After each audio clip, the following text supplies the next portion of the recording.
You can say a lot about NASCAR's 2024 season. One thing you can't say, though, was that it was boring. This started out as a discussion and then escalated. Streaks came to an end. Careers did too, as did entire teams. What do you think that final lap? Oh, man. Michael Jordan wasn't on the court, but by season's end, he and 23XI Racing were in one. It also allows them time to fight their case. Despite Tyler Reddick's best efforts, MJ couldn't reach rare air this time around. Unlike in the NBA, 23 wasn't king.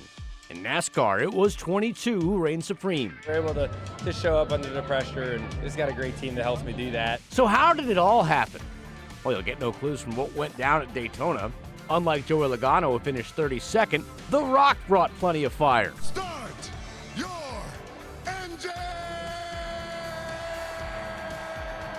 The gods, on the other hand, brought something else. Well, the rain did not go away like the music says it's supposed to. Ultimately, the bad weather only slowed down the inevitable, as William Byron beat out his teammate, as well as a late caution to become a first-time Daytona winner. I'm just a kid from racing on computers and winning the Daytona 500. I can't believe it. The next few weeks were a bit uneventful. How awesome was that? Well, other than that photo finish at Atlanta. It was good racing. And, of course, the other close one at Kansas. And the split second the NASCAR checked the results, they saw it was in fact Larson that won. Okay, maybe uneventful wasn't the right word. Maybe the word I'm looking for is explosive. That's exactly what happened. By the time NASCAR rolled through Charlotte in May, Byron and Denny Hamlin were the hottest drivers. However, the hottest story went to Kyle Larson, who had hoped to pull double duty on Memorial Day between the Indy 500 and Coke 600. I don't have much experience in the car, so I don't know what to even look for. But due to more bad weather, Larson didn't make it to Charlotte in time to compete.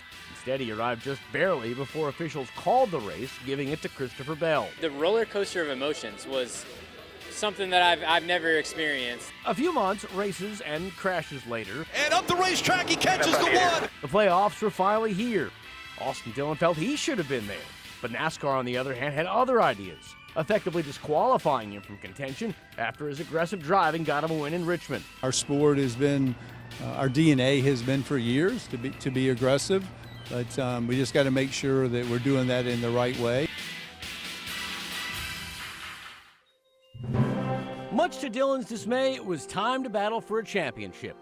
And quickly it became apparent that in this second season, no one was more focused on finishing first than Logano. When it's playoff time, it's our time.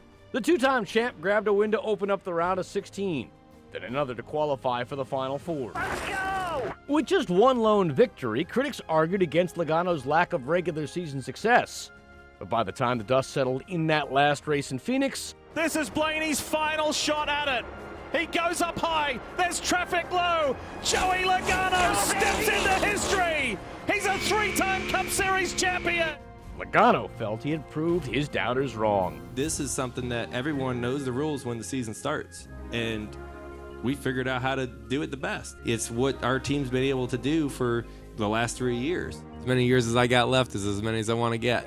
I don't really know what that is yet, but I've still enjoy winning. What a ride, what a year. And now it all begins again.